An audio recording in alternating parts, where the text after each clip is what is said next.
All right, welcome everybody. Welcome to this Brisbane Elementary School District Candidate Forum.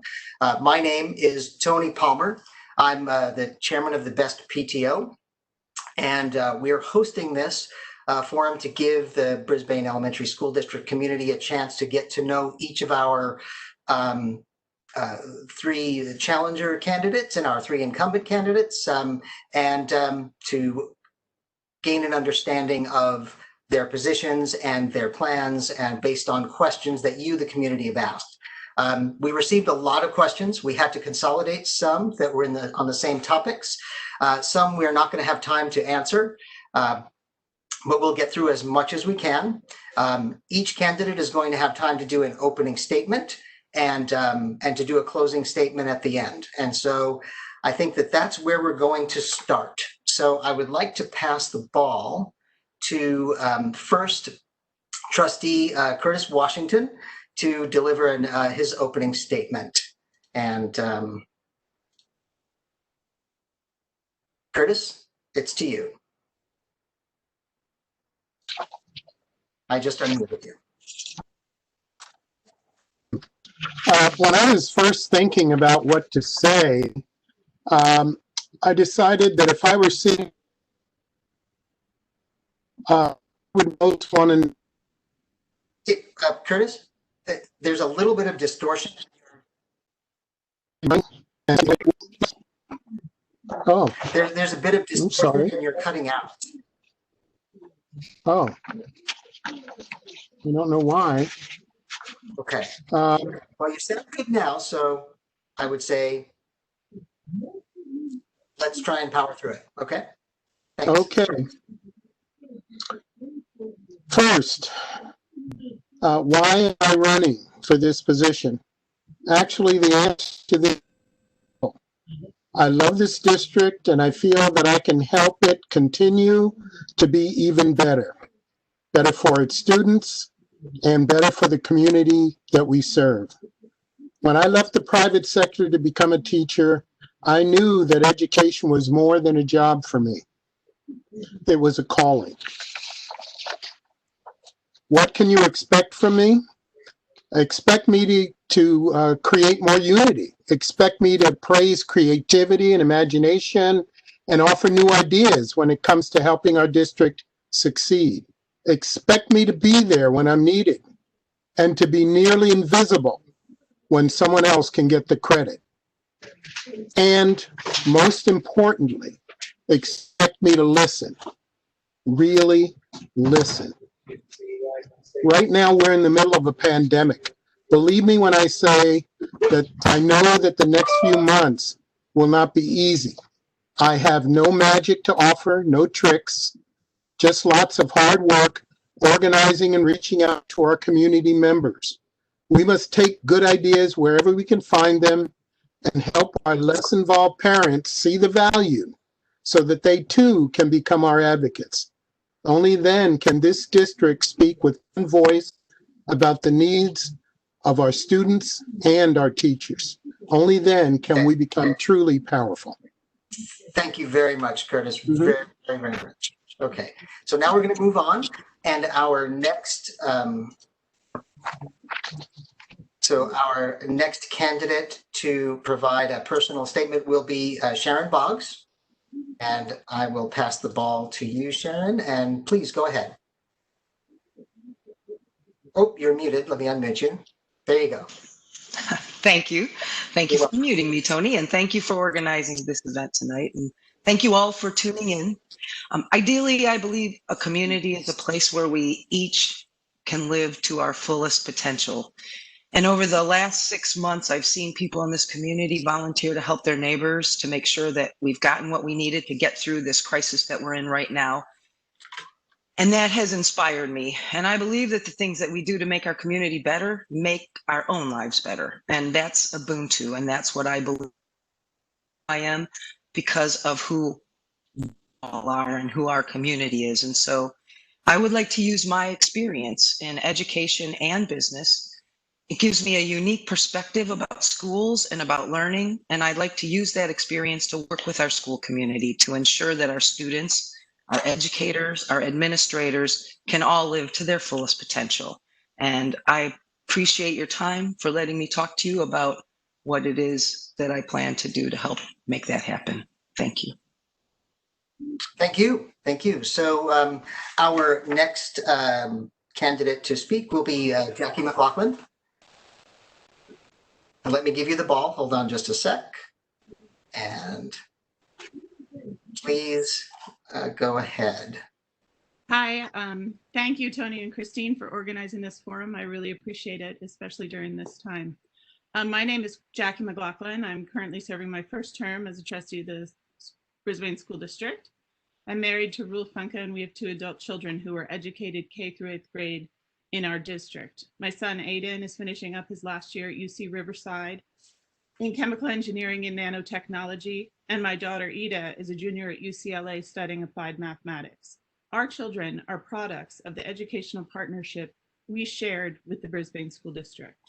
My interest in serving our board does not stem from politics. It is my interest in the education of our youngest learners, my gratitude for our educators and our schools that encouraged me to continue my involvement as a board member. I've been part of our community for 18 years. In our schools at every non-employee level. As a board member, I continued in my support of our educators, our schools, and the success of our students. It is my historical knowledge of our district that I feel is very valuable as a board member. I'm very proud of our board accomplishments. We have a balanced budget. We have passed a successful bond to modernize our schools, and we are providing feedback and oversight for our robust distance learning plan.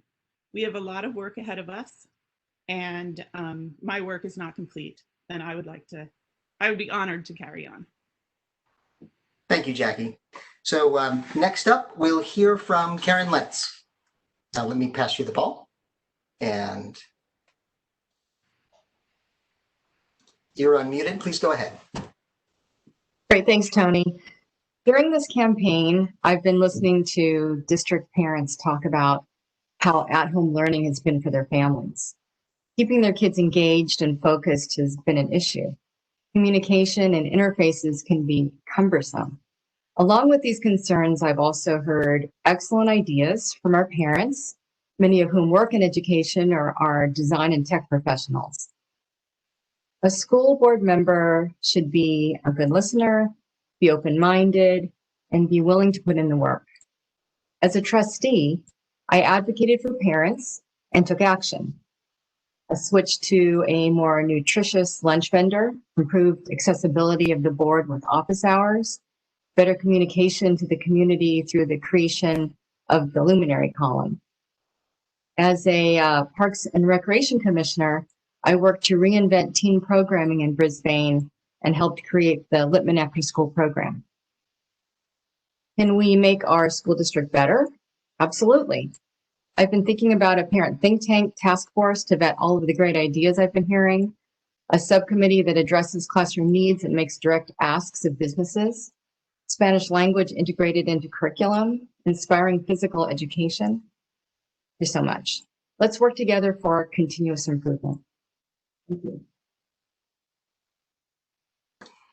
Thanks very much.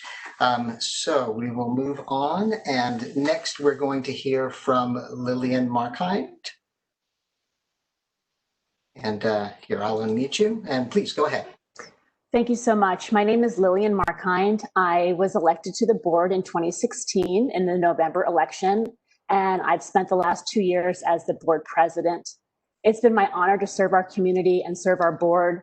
Some highlights of things that we've done in the past 4 years. On the fiscal side, we have, I drove Measure K, which obviously is bringing well-needed funds into our district, $27 million to enhance our building, all 3 buildings, to modernize them and to make them more secure. I also oversaw Measure L that that keeps class sizes small by retaining teachers and adding to our budget. We also have a balanced budget for the first time in a long time, despite increasing enrollment and needing to hire more teachers. So I'm really I feel great about the fiscal status of our district. In terms of facilities, we've done things over the past 4 years. We've modernized the Littman Library. We've modernized play structures. We've brought shade into BES. We bought a new school bus. And on the curriculum side, we've included Spanish in our middle school electives. We brought a string orchestra to our middle school, and we brought a brand new principal to BES.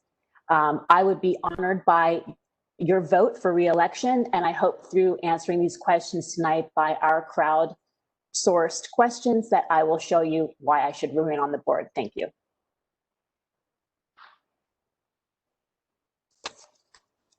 Oh, now you're muted, Tony. Sorry, I'm trying to be really good about that. Okay, so finally we have Mia Christie. Let me pass you the ball, and thank you. There you go. Can everyone hear me okay? Yes. Okay. Good evening, Tony Palmer, Christina Okendo, and my fellow candidates. Thank you, Tony, and the Brisbane Educational Support Team and Parent-Teacher Organization for hosting this forum. I really appreciate it. My husband and I moved to Brisbane 4.5 years ago, and we want to raise a family here. And we'd like to send our kids to the Brisbane schools. We want to make sure the schools are great for our kids. Elected, I will represent the current and future parents of Brisbane Elementary School District. I have been meeting with them, and listening to parents in the district, and I've learned a lot about what's important to them. Our district's parents are super engaged. They really care. Many of the choices they've made, including the choice to live in Brisbane or the surrounding area, have been to support their kids' safety or to have a great growing up experience. And the biggest concerns parents have right now are dealing with safety during COVID-19, improving the distance learning experience, and what the plan will be for transitioning back to the classroom when that occurs. So if elected, I will continue to listen to parents. And given how small and tight-knit our community is, I think we can take our schools beyond good to great. And I would like to explore all the possibilities. I'm interested in seeking more funding for our district, and this could help us greatly during times of major change like this pandemic. Right now is the time to work together as a team to come up with innovative ideas that move our schools forward. Thank you. Thank you. Well, that concludes the opening statement portion of our event. And we'll move right into questions. The questions are going to be asked one at a time. Each of the candidates are going to have 45 seconds to answer the question. And the order of the answers are going to be changed for every question, right? To give everyone a chance to go first, go last, etc. So having gotten that little bit of housekeeping out of the way, I will just I'll put the first question up on the screen. So panelists, you can see my screen? Yes. Great. Okay, so in the topic of candidate background, the question is, why are you running for a school board position? Please also explain your level of involvement in the Brisbane Elementary School District and with children in the BESD community. So I will, stop the share.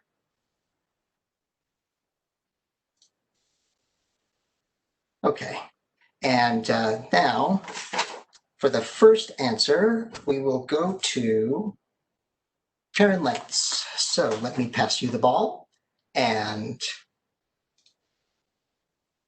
you're on. Okay, thanks. I've lived in Brisbane for 25 years. I'm the mom of 2 daughters, and I co-own a local small business. I would answer the question by saying that helping the community is my joy. I've served on the Brisbane School Board. I was commissioner on the Parks and Recreation Committee. I served on the board of the Brisbane Dance Workshop. I love talking to people about new ideas, strategic planning, and group process. I'm motivated by questions such as, how can we make this better, or what newness and freshness can we add? I'm hoping to return to the board, bringing my energy and optimism and my interest in continuous improvement. Thanks very much. Lillian, you're up next. And go. Okay, my involvement with Brisbane School District. Obviously, I'm a trustee now and I have been for the past 4 years. We moved to Brisbane in 2014 and my children were entered BES at 3rd and 5th grade and went through Littman, graduated from Littman, and now are thriving in very challenging high school. I have been an active school volunteer. In preparation for running for the school board, I became a substitute teacher. I taught in all 3 of our schools for a total of 65 days. So I'm well versed in what it means to be a teacher and a student in our school. I volunteered in the after school program. I've been very involved since we came here, and yeah, my time's up. Thanks. Thank you. Thank you. Jackie, you're up next.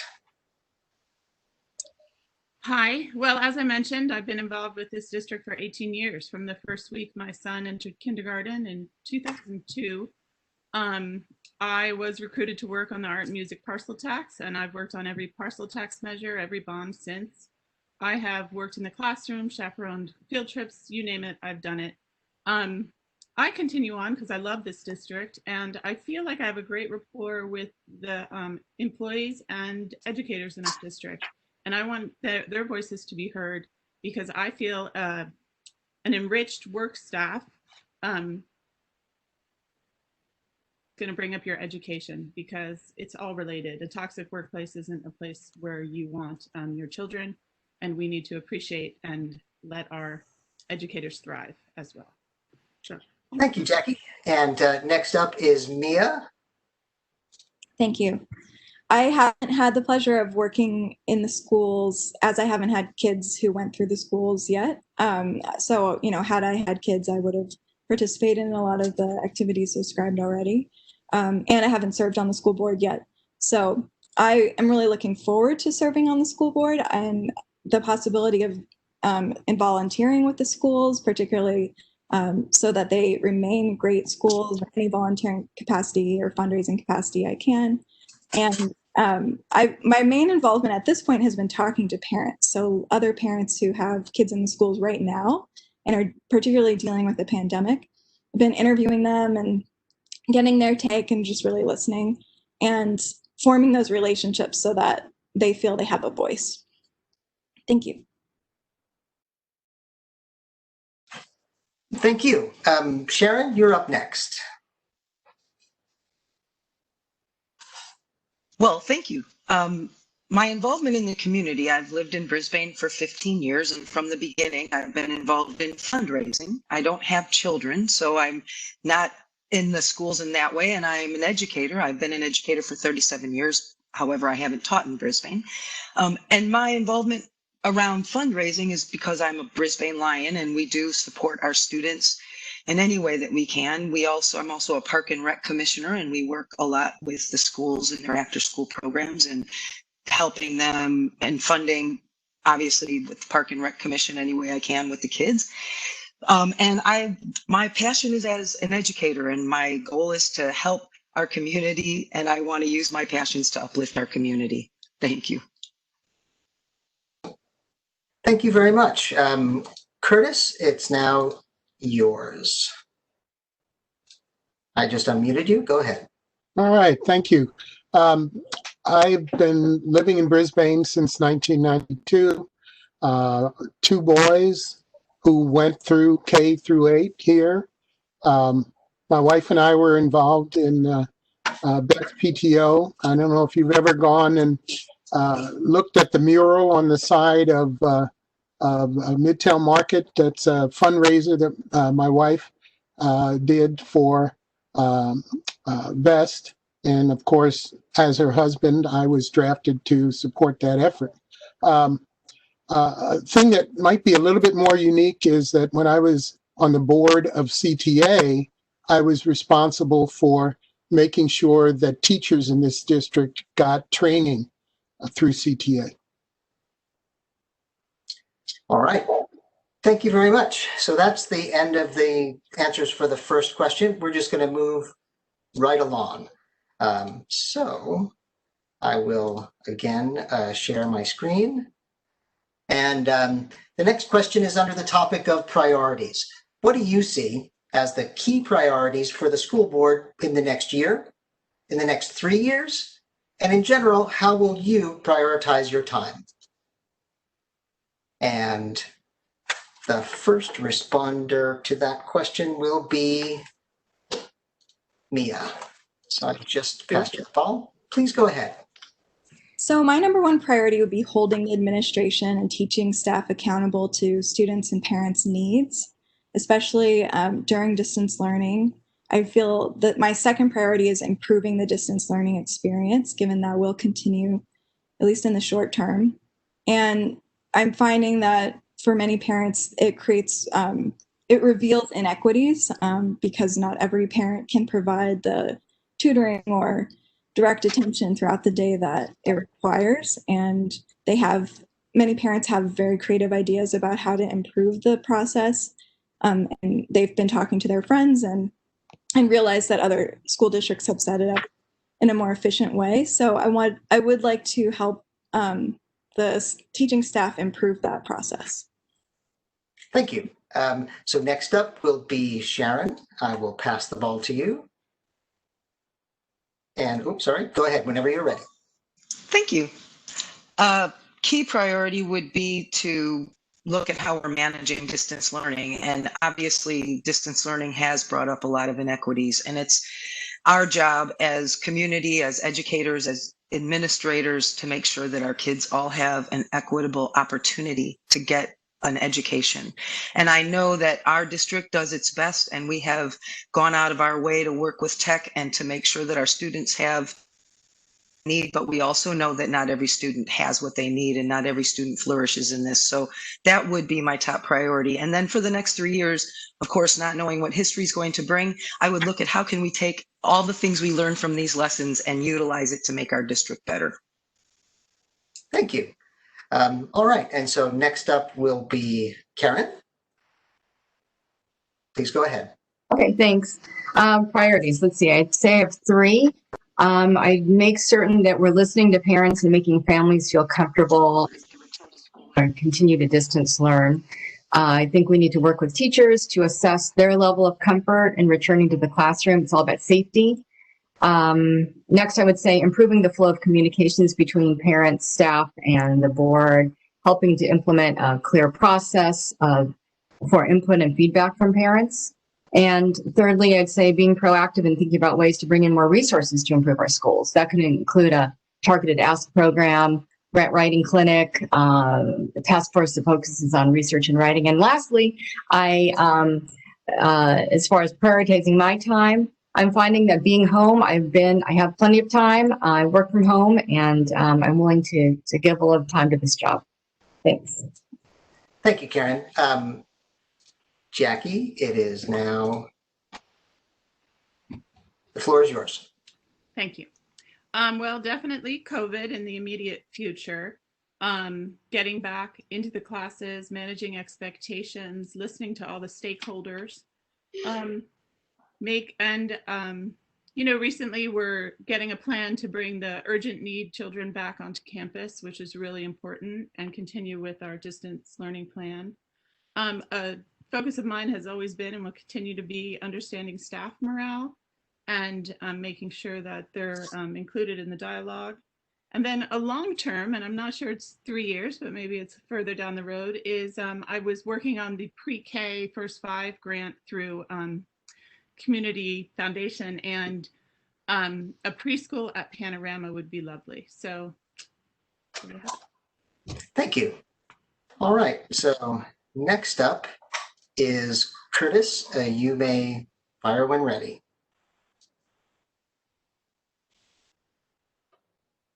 I'm sorry, you're muted. Let's here. I'll unmute you. Okay, go ahead. All right, in a word, the first priority, of course, during COVID is safety. We have to make sure that our students and our educators are safe. Second priority is equity and opportunity. We need to make sure that our students have the best opportunity for the best education they could possibly have. Third thing that I always try to stress is that as a school district, we must make sure that we are constantly watching our integrity. And that is that we are living our words, that we reflect our values in everything we do. Thank you. Thank you. All right. And finally, we're going to hear from Lillian. You have the floor.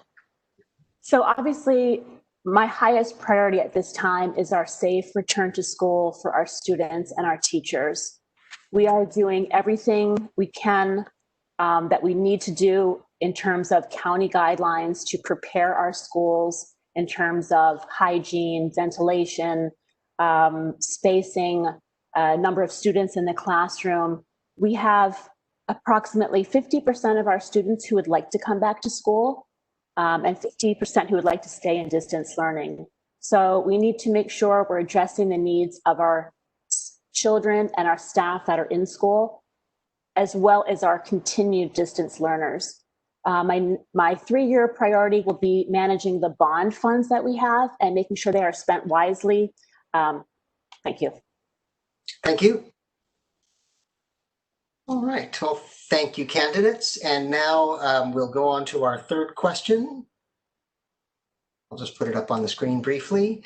Now, speaking of health and safety, which a number of you touched on in that last response, if parents do not want to send their children back to school in person until there is a vaccine, speaking of COVID, of course, do you support the Brisbane Elementary School District continuing with a distance learning option for those that want it, even if the school has been fully opened? So I will stop sharing and we'll get back to the candidates. And for this question, actually, our first responder will be Lillian. So I'll just pass the ball to you again. And please go ahead. Since I just mentioned that 50% of our students want to come back and 50% want to stay in distance learning, I think we're going to be tackling this distance learning issue for quite a long time, unfortunately. I think there are always going to be some percentage of parents or families who are reluctant or just simply cannot send their child for some extenuating circumstance back to school. So I will continue to advocate for continued distance learning as long as we need it. Thank you. So next up is Jackie. I am pretty much aligned with Lillian actually on this. I think we need to listen to all families and see where they are comfortably with this. But there's going to be a point where, you know, there's going to be a tipping point, I think, and we have to consider that too. So right now we're at 50-50, and we're certainly moving forward with plans to accommodate distance learning. I'm in favor of moving into January before we bring more students back onto campus. But you know, I think it's a very nuanced process, and I can't answer, you know, oh yes, we're going to do that, because it's a lot of people involved here. Thank you. All right, and so Curtis, you're up next. I just unmuted you. Go ahead. All right. Yeah, I agree with Lillian and Jackie. I think that as long as there's a need for it, it's going to be there. I think what a lot of people don't realize is there's always been a possibility for distance learning. A student breaks their leg and can't, you know, come to school. Arrangements have to be made. But the question of, you know, when that changes over and what's available, I think we're going to need to make sure that our parents and our community gets what it needs. Thank you, sir. And next, we'll pass the ball to Sharon. Go ahead. Thank you. Thank you, Tony. Yeah, I think that we can allow students to learn virtually. And actually, as I said earlier, we're going to learn a lot from this. We're going to learn how to make situations equitable. We're going to learn how to deal better with virtual learning. I mean, I can already see we're zooming into physical education classes that are live right now. The students are on campus, but they don't want to have us on the yard yet. We're zooming in to the classroom, even though they're there. You have, like Curtis was saying earlier, a child that has a broken leg in the middle of the school year can't come into school for 2 months. Maybe they can zoom into the classroom because now we have that technology and they have that ability. So I do think that we can. And again, like Jackie said, we don't know for sure how much we can accommodate, but I think as we learn and grow, we're going to find that we can utilize this technology. Thanks. And so next up will be Mia, and Thank you. please go ahead. Yes, I think parents should have the choice to send their kids back or do distance learning if they prefer for their family safety. I do think it's important to learn from other school districts where teachers have had to prepare a hybrid of distance learning materials and in-person classroom materials, because from what I've gathered, it's an incredible strain on the teachers to have to prepare both. So we should account for that and utilize programs that we know have been successful in other districts. And like Sharon said, make sure we're using technology appropriately. And there probably are solutions for most of our problems that will arise out of the hybrid model. Thank you. Oh, thank you. And Karen, I will pass the ball to you. And you're unmuted. Go ahead. Thank you. I think this is a deeply personal decision for families, and it's something that is not done lightly. There's a lot to be considered. I like the proposal that was made by the school district in the town hall recently with a modified hybrid situation where you have some kids, maybe half of that 50% returning in the classroom, perhaps in the morning, in the afternoon, distance learning with Zoom or other tools. I like that there's a choice. I think there should be a choice for a long time because I think we're going to be dealing with this for quite a while. So it is important that we are flexible and look at all options. Thank you. All right, so that concludes question 3. On to question 4. This is somewhat related. Hold on, I think I'm sharing them. Oh, no, okay, great. So this is under the topic of diversity and equity. So candidates have stated that you're all going to advocate for equitable educational opportunities for all. So can you each define what exactly that means to you and what your plans are for achieving it? I will bring us back into speaker mode. And the first person we'd like to respond would be Curtis. Thank you. And I'll go ahead. Okay. Well, for me, as someone who's been a teacher for nearly 30 years, what that means is that every student is given the opportunity to reach their full potential. Students come from very different backgrounds. They come with varying degrees of preparation. So each person needs to be looked at as an individual and given the opportunity to achieve the best. I think when we got, the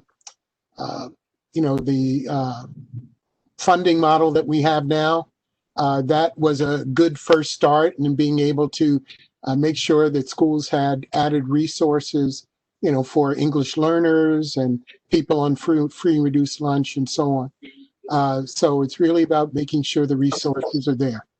Thank you very much. Mm-hmm. So next up will be Mia.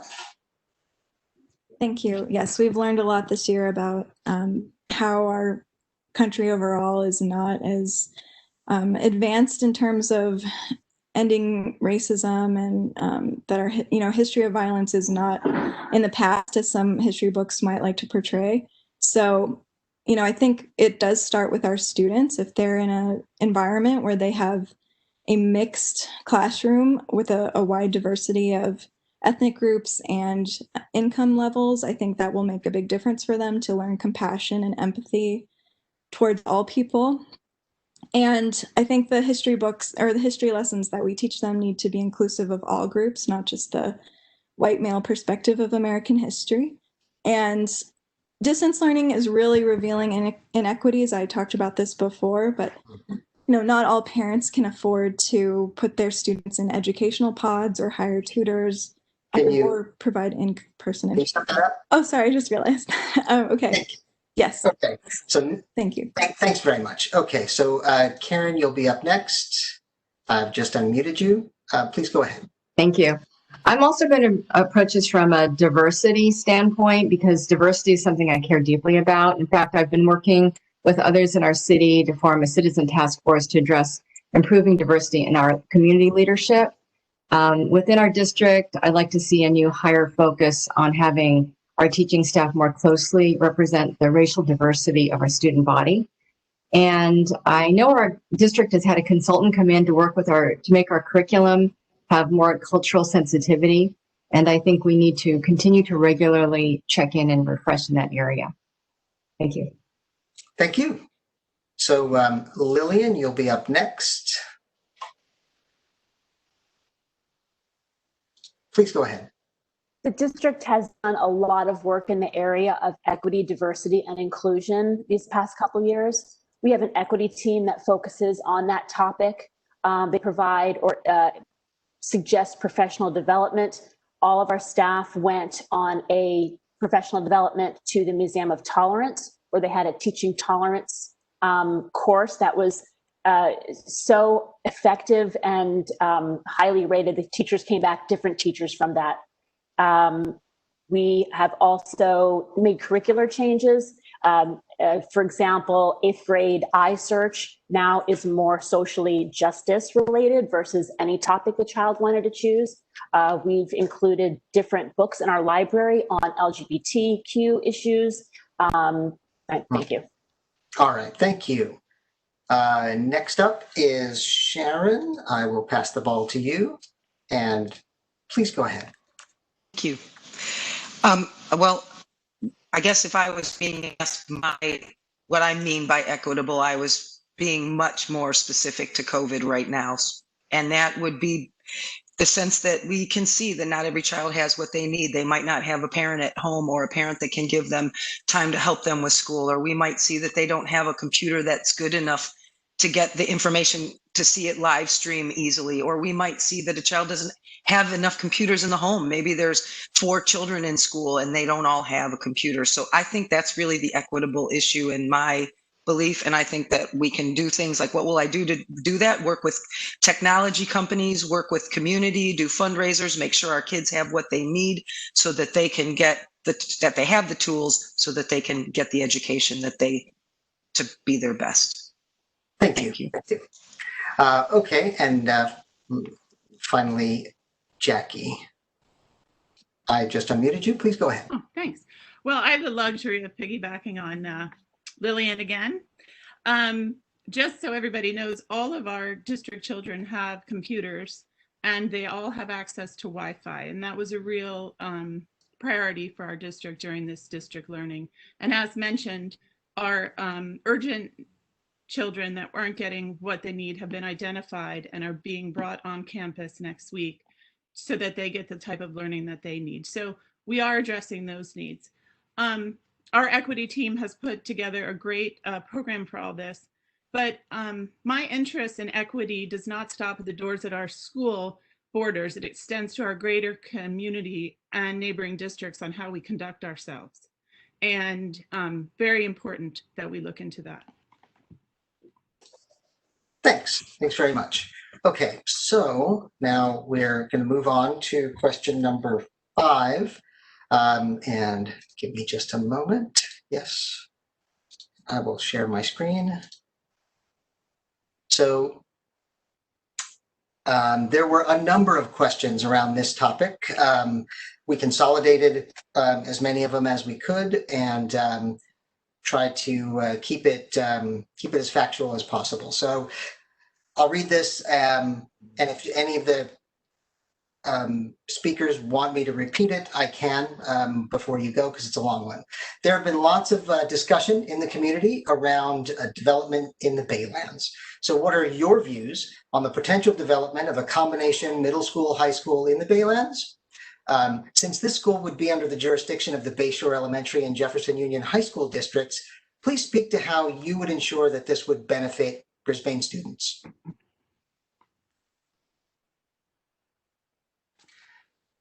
All right, and so the short straw this time goes to Sharon. So I'll unmute you. Oh, hold on. There you go. Okay, sorry, go ahead. All right, lucky for me, I watched that video today about the meeting they had yesterday.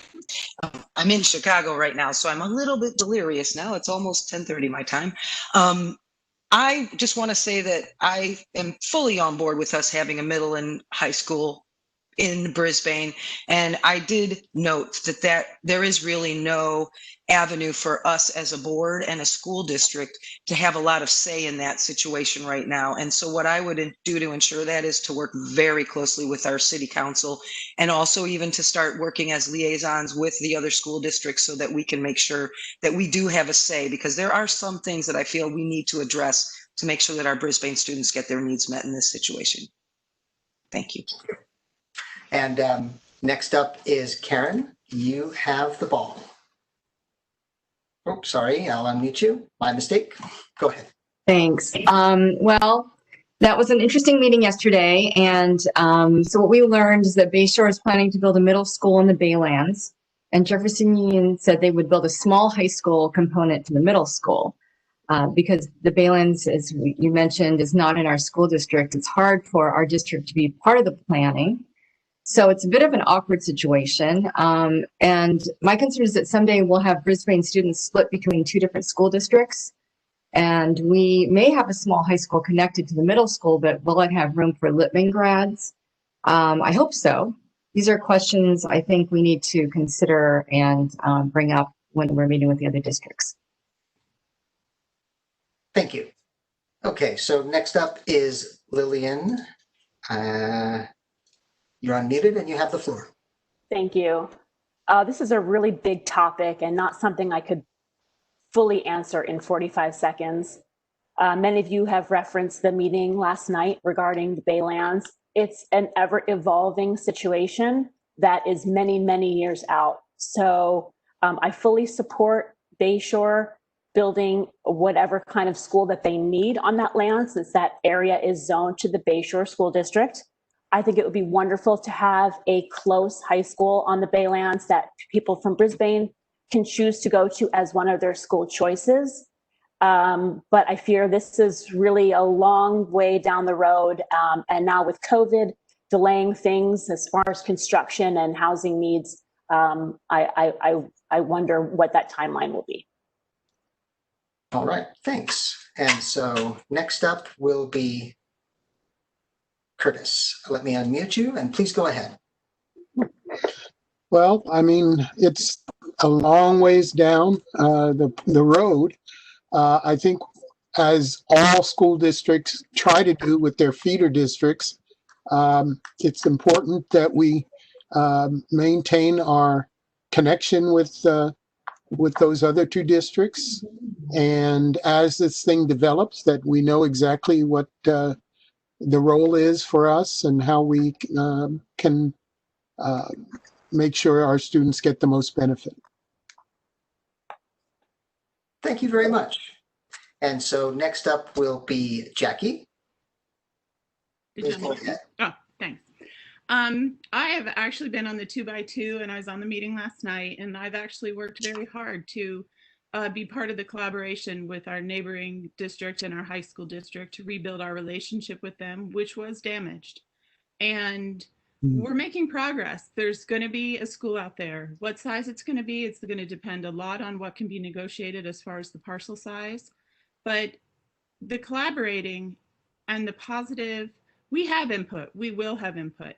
And I do think it's going to serve our children. And they're still going to have the opportunity to go to any of the other Jefferson Union High School district schools. And when you have a kid who goes K through 8 in our Brisbane schools, they are really eager for something new. So that's where I'll end it. Okay, thank you. And now, Mia, you are, oh, sorry, there you go, go ahead. Thank you.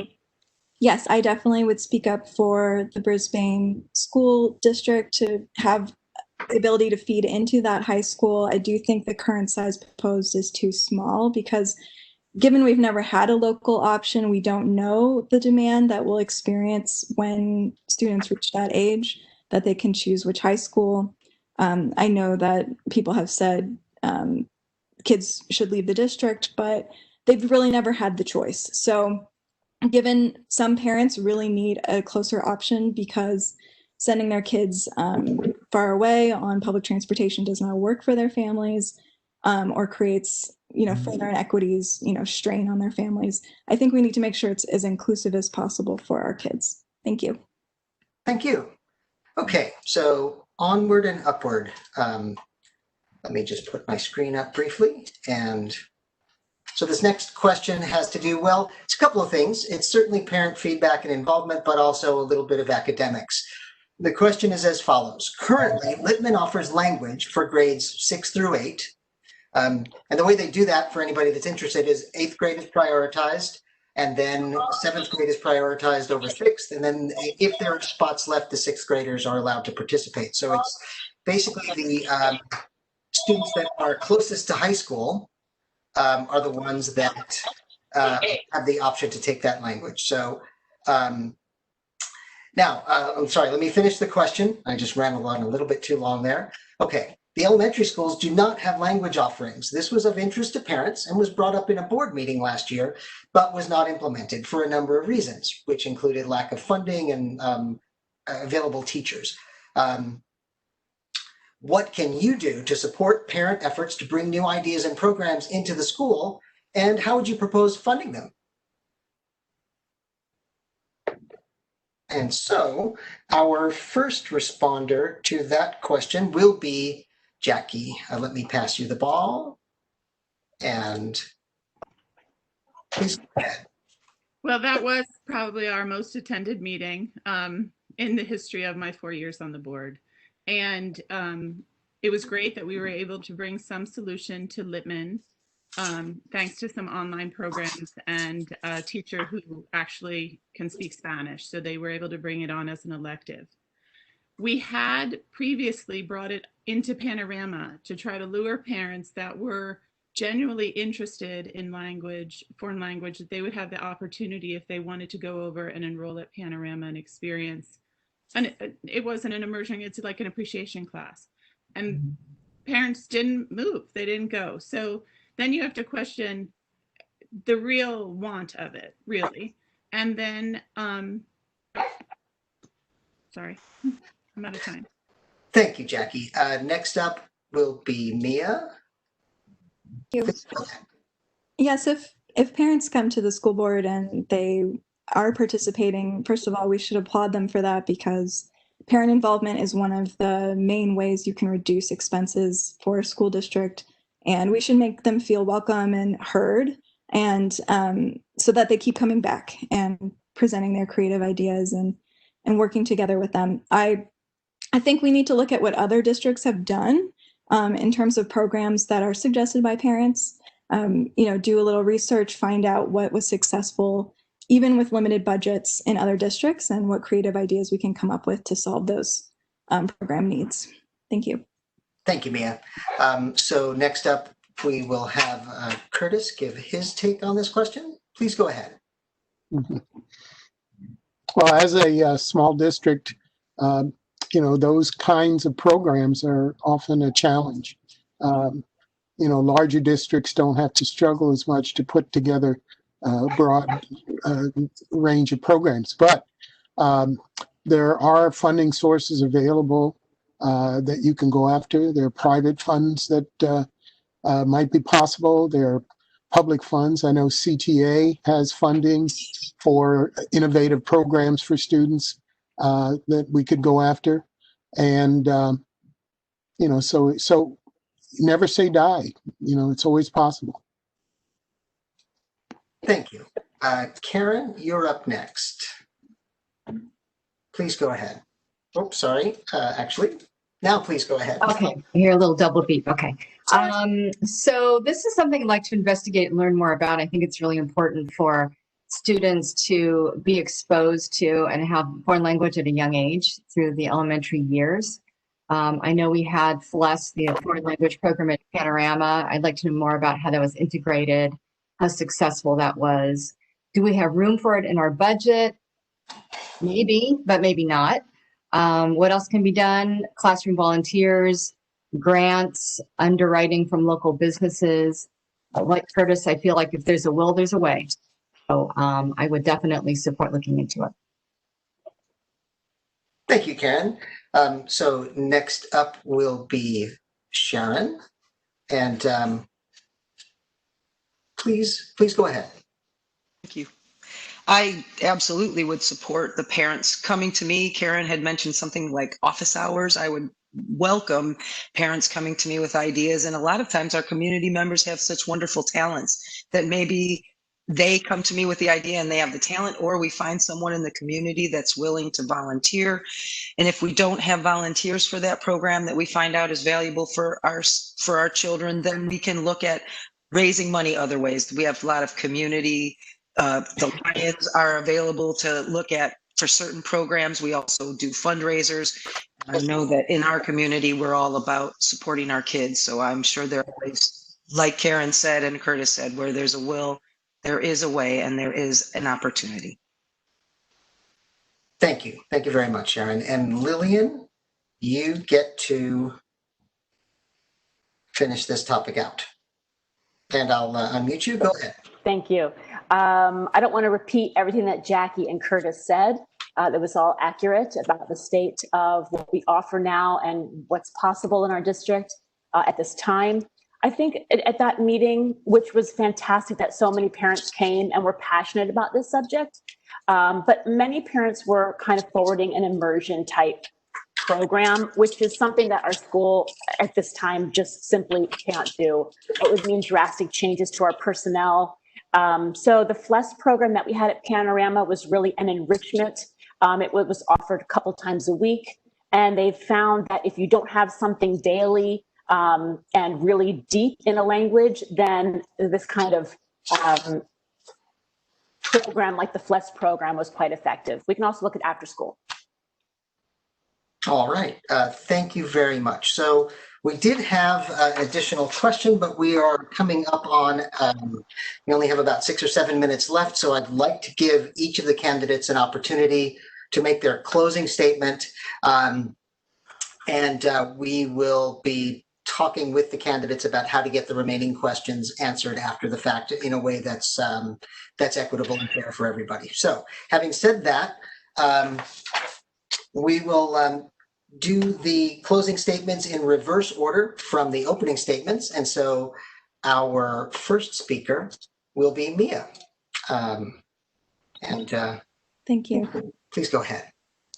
Okay, well, I did want to say that I have spoken to 2 of the principals in our district, and they shared with me that even their teachers who have been there for 20 years have had to relearn what it means to be a teacher, given the format is so different right now. And given that they're learning new solutions to distance learning, it could be an opportunity for us to introduce more creativity, more innovation into our schools.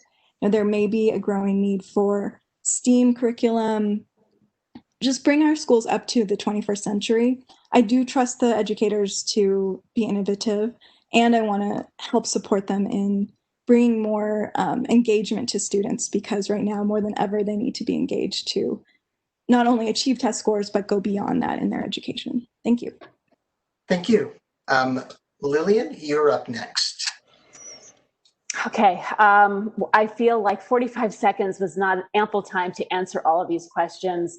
I hope I got my main points across. I will be focusing my energy in the second term to really making sure our return to school is safe for everybody, and that our distance learning continues to evolve and be robust for our students who choose not to come back to school. I would be honored by another term. I feel like my work here is not done. Our board operates really well. We have a fantastic superintendent, and we have great energy in our board and our schools right now, and our morale, while pre-COVID, was really improved. So I thank you very much for your time, and feel free to reach out to me at any time to answer any other questions. Thank you. Thank you. So next up, Karen, please go ahead. You're unmuted. Am I on? Okay, great. Thanks. It's been an interesting evening. I've enjoyed listening to the questions and getting to know what's important to our community. I've enjoyed hearing what the other candidates have said. And over the past few months, walking around town and the district, I've learned so much from parents and residents. It's been an important education. You are given this vote for school board trustee because your candidate should represent you. They should be willing to advocate for you, and they should represent your values and what you care about. For me, a board member should exhibit the growth mindset that we espouse for our students, always striving for improvement, embracing challenges, and knowing that the road forward can sometimes take effort. Thanks a lot for this evening. Thank you. Thanks very much, Karen.